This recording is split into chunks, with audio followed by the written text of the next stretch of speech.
तो दोस्तों, आज से नई शुरुआत। मैं यूट्यूबर नहीं हूँ, मगर कुछ मजबूरियों की वजह से आखिरकार मुझे भी यूट्यूब पर आना पड़ रहा है।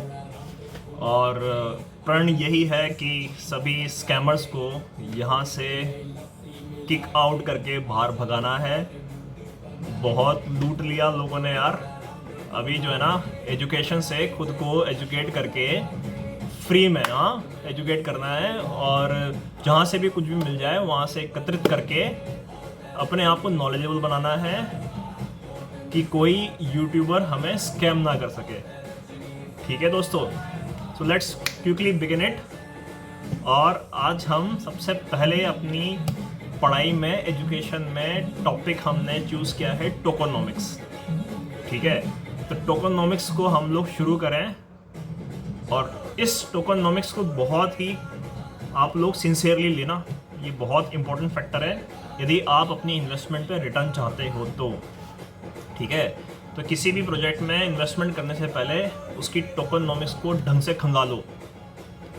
एक एक चीज़, टोकोनॉमिक्स का जो एक एक पार्ट है उसमें अंदर गोता लगाओ, डाइव करो और चीज़ें बाहर निकाल के लाओ।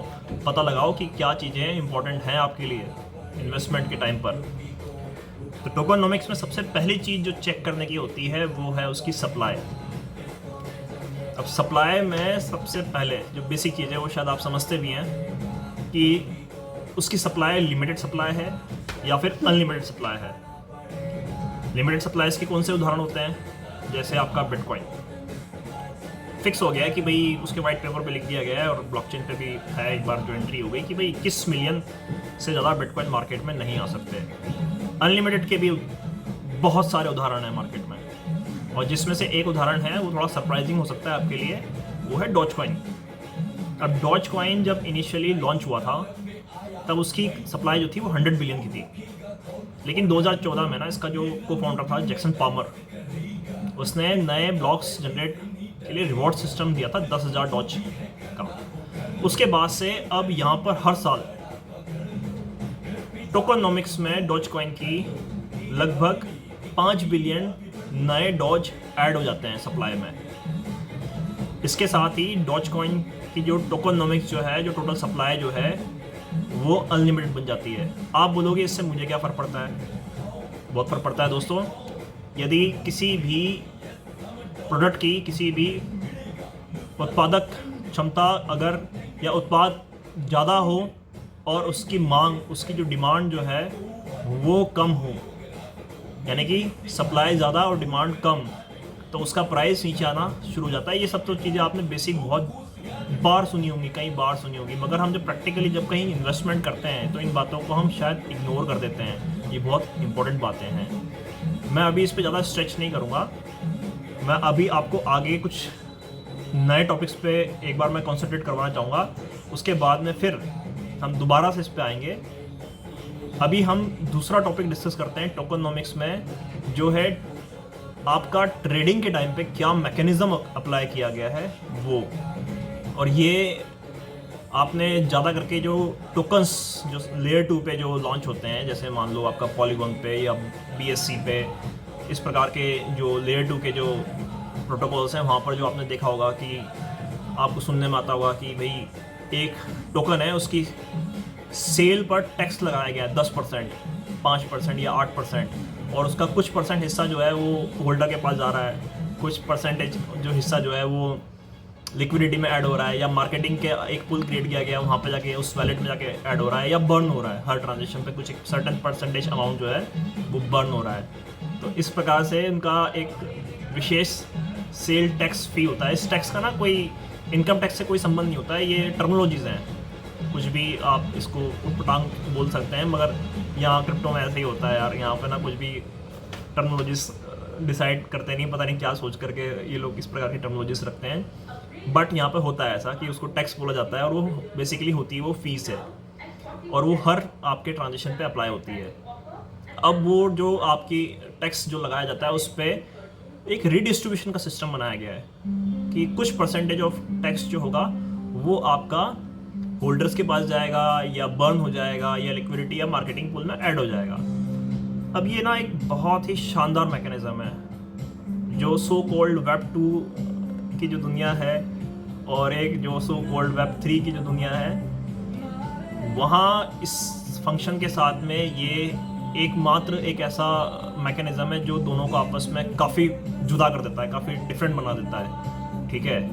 क्योंकि वहाँ जो फंड रेजिंग मैकेनिज़्म जो होता है ना, वहाँ पर कहाँ पर वेब 2 में शेयर मार्केट में ऐसा कोई ऑप्शन नहीं होता कि आपका जो शेयर जो है उस पर कोई भी किसी भी प्रकार का रीडिस्ट्रीब्यूशन हो। वहाँ डिविडेंड डिस्ट्रीब्यूशन जरूर होता है, बट वो शेयर का रीडिस्ट्रीब्यूशन नहीं होता। यहाँ टोकन्स का या कॉइन्स का रीडिस्ट्रीब्यूशन पॉसिबल है स्मार्ट कॉन्ट्रैक्ट की मदद से, लेकिन ये रीडिस्ट्रीब्यूशन सिर्फ और सिर्फ डिसेंट्रलाइज एक्सचेंज पे, जब आप पर्सनल वैलेट में आप किसी कॉइन या टोकन को होल्ड करते हैं तो ये सिर्फ वहाँ संभव है।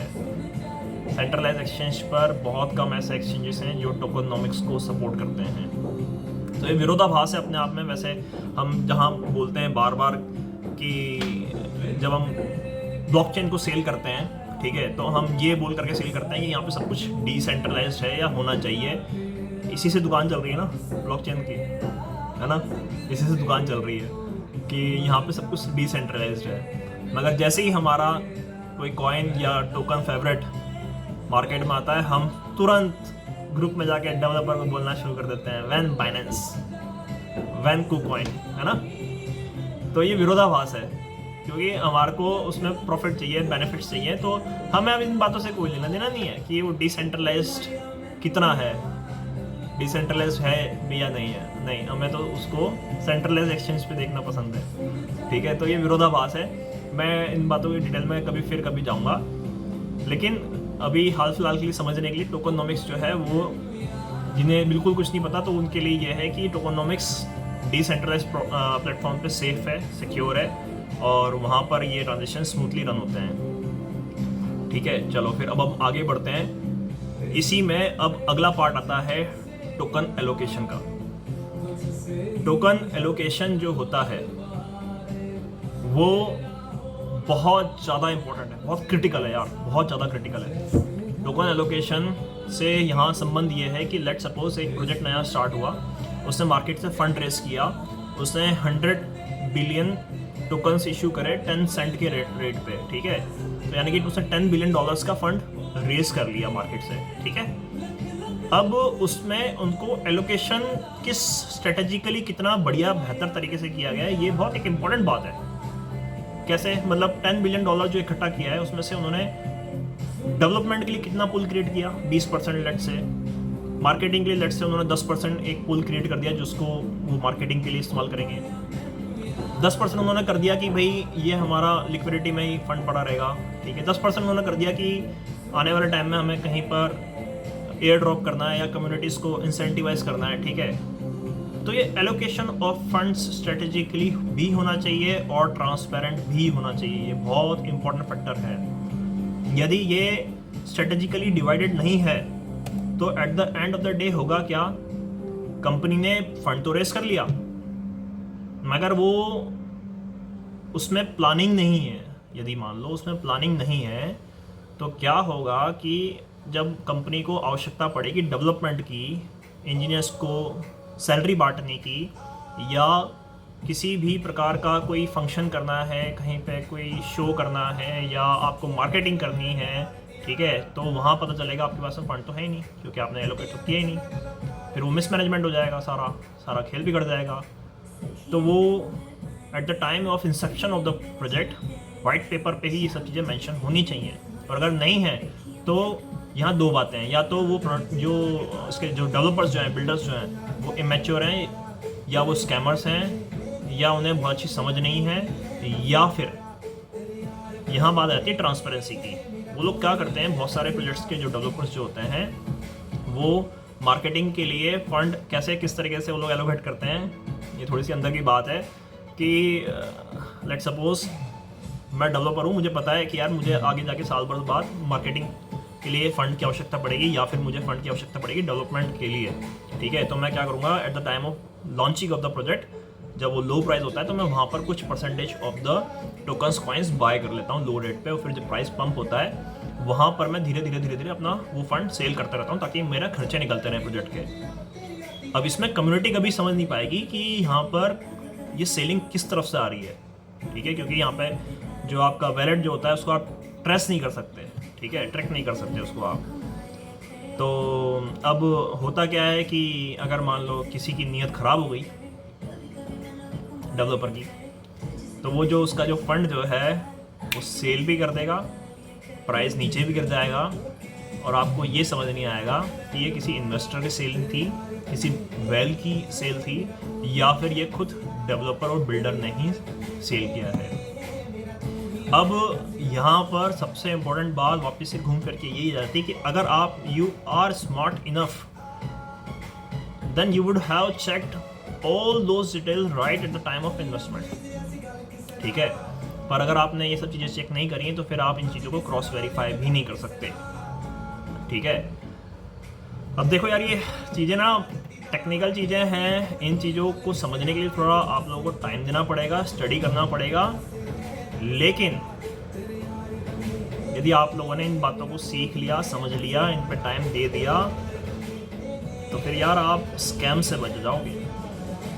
अगर स्कैम से बचना चाहते हो तो थोड़ा मेहनत करना पड़ेगा, थोड़ा इन बातों में टाइम लगाना पड़ेगा, और नहीं तो फिर यूट्यूबर जो है ना वो आपको ऐसे ही स्कैम बेचते रहेंगे यार। आप स्कैम खरीदोगे, ठीक है, क्यों? क्योंकि आपको खुद को तो स्टडी करना नहीं आता, उधर यूट्यूबर ने या स्कैमर ने बोल दिया, मेरे कहने से यहाँ पे 10,000 लगा दो ठीक है, फिर आप 10,000 लगा देते हो, कोई 10 लाख भी लगा देता है, ठीक है। अब लगा तो दिए, मगर होगा क्या कि आपको पता नहीं चल रहा कि ये तो टोकोनॉमिक्स में चल क्या रहा है ठीक है, कौन सेल कर रहा है और कौन सेल नहीं कर रहा, या कौन बाय कर रहा है। और फिर जब वो रग पुल होगा या उसका प्राइस शार्पली नीचे गिरेगा 50, 60, 70%, आपका इन्वेस्टमेंट मर जाएगा, और आप ना डेवलपर का कुछ बिगाड़ पाओगे ना आप यूट्यूबर का, क्योंकि यूट्यूबर ने तो बोल दिया डिस्क्लेमर, उसने एक पेज का 1 सेकंड चलाना होता है बस, खाली डिस्क्लेमर ठीक है ना, कि मेरे को मत बोलना, क्योंकि मैंने तो डिस्क्लेमर दिया था। इसलिए यार पहले खुद सीखना पड़ेगा, ठीक है, और सीखने के लिए थोड़ी सी मेहनत करनी पड़ेगी, थोड़ा पढ़ाई करना पड़ेगा, बहुत मुश्किल नहीं है। 1 महीना दे दो, बस 1 महीना दे दो। 1 महीने में आप इतने समझदार हो जाओगे कि आप इन स्कैमर्स की चाल से बच जाओगे, ठीक है। और मैं ये भी गारंटी दे देता हूँ आपको कि आप 1 महीने अगर आपने पढ़ाई कर ली यहाँ मेरे साथ में, आपने अगर यहाँ पर इन चीज़ों को समझना शुरू कर दिया, तो आप मार्केट के 90% यूट्यूबर से तो अच्छा बेहतर नॉलेज आप प्राप्त कर लोगे, ठीक है। और किसी बात की गारंटी नहीं दे रहा मैं, यूट्यूबर से आप बहुत अच्छा सीख जाओगे, ठीक है। तो उनकी जो कॉल्स वगैरह होती है ना, उससे आप उस पर जो आपकी निर्भरता है वो ख़त्म हो जाएगी। 1 मिनट यार, मैं दोबारा आता हूँ, ज्वाइन करता हूँ। हाँ, तो अभी टोकनॉमिक्स का जो अगला सबसे इम्पोर्टेंट पार्ट है वो है कि टोकन आपका इन्फ्लेशनरी है या डिफ्लेशनरी है। बहुत ज़्यादा इम्पोर्टेंट चीज़ है, ये भी बहुत क्रिटिकल चीज़ है कि अगर यदि मान लो लेट सपोज मांग और आपकी जो वितरण जो है प्रोडक्ट का, डिमांड एंड सप्लाई, ये इसको हम थोड़ा सा एक बार डिटेल में एक बार डिस्कस कर लेते हैं कि लेट सपोज आप एक कंपनी रन करते हो जहाँ पे आपने साबुन बनाया है, ठीक है। आपने एक ऐसी सोसाइटी के लिए साबुन बनाया है जहाँ पर 1000 आदमी रहते हैं, और 1000 आदमी साबुन कितना यूज़ कर लेगा, मतलब हफ्ता का एक साबुन, है ना। मगर यदि मान लो आप 1000 आदमी के लिए हर हफ्ता 10,000 साबुन बनाना शुरू कर दोगे, तो क्या लगता है आपको कोई खरीदेगा इतने सारे साबुन?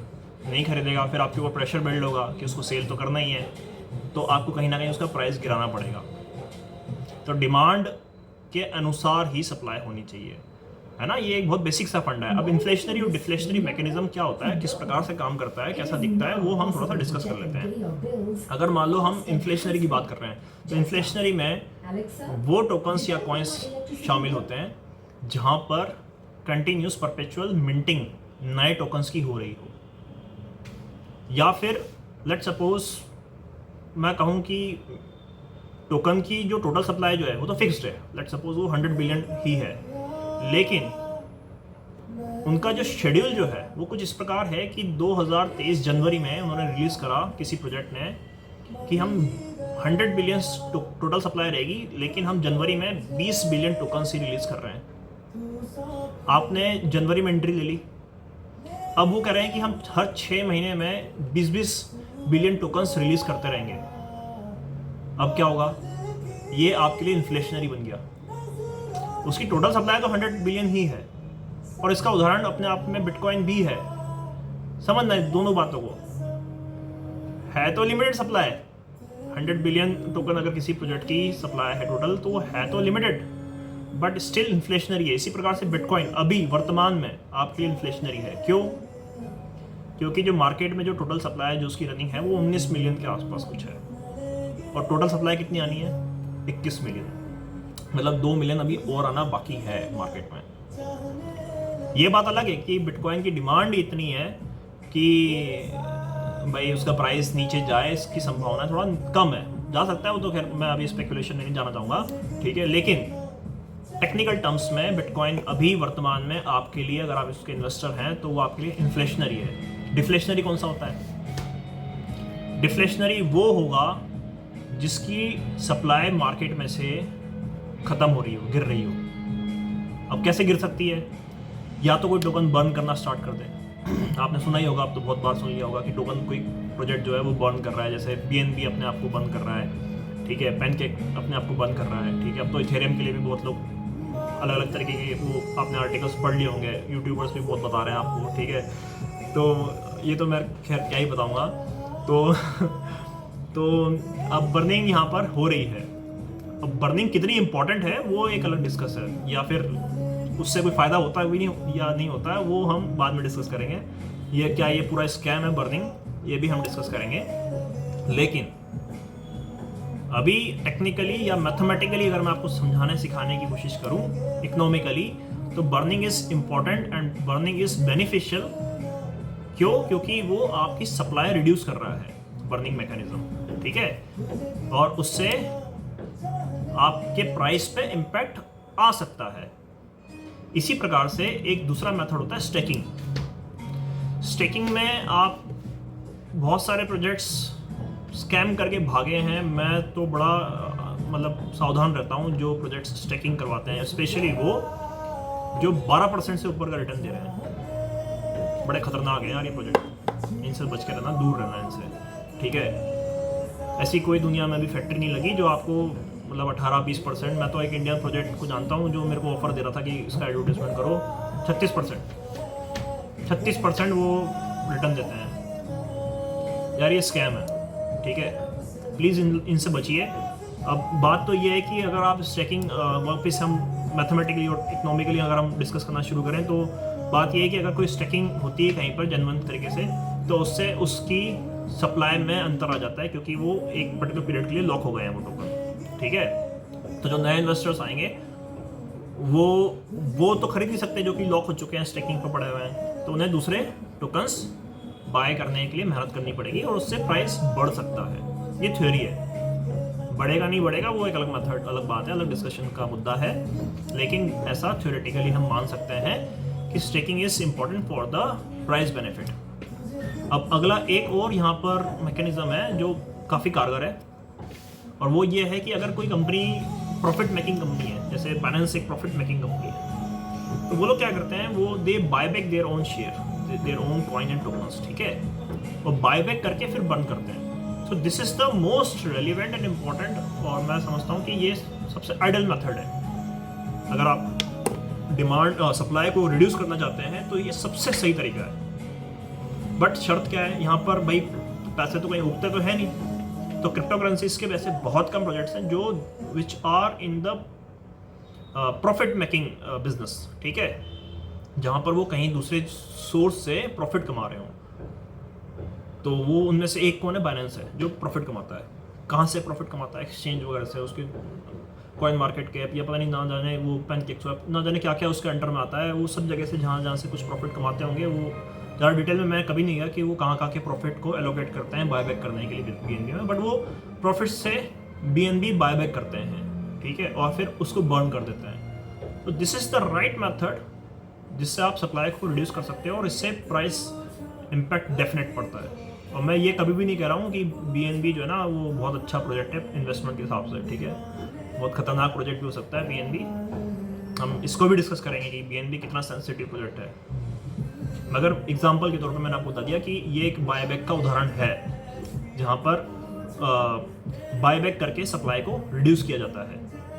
तो टोकनोमिक्स के मेजर 4 पार्ट और फिर एक आखिरी टॉपिक और जो बड़ा टॉपिक है तो हम खाली छू करके बस वापस आ जाते हैं कि टोकन लिक्विडिटी भी चेक किया करो। बहुत क्रिटिकल है यार।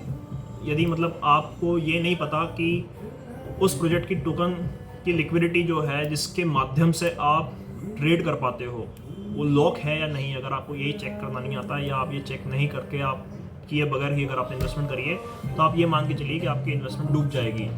अब आपको हर बार जब भी आप इन्वेस्टमेंट करते हैं तो आपको ये इंश्योर जरूर करना है कि आपके प्रोजेक्ट की लिक्विडिटी वहाँ पर लॉक्ड है, ठीक है।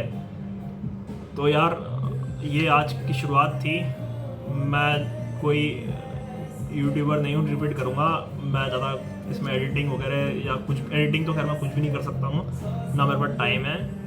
तो ये कंटेंट था, इसको आप प्ले पोस्ट करके कर लेना। जहाँ कोई डाउट है आप कमेंट सेक्शन में पूछिए या हमारे टेलीग्राम ग्रुप पर करके वहाँ पूछिए, हर बात का आपको जवाब मिलेगा। लेकिन अभी सबसे इम्पोर्टेंट बात यह है कि आपने स्टडी करना है, सीखना है, ठीक है। अभी आत्मनिर्भर बनना है और निर्भरता यूट्यूबर्स और स्कैमर्स पर से कम करनी है। चलो यार, thanks a lot, bye bye.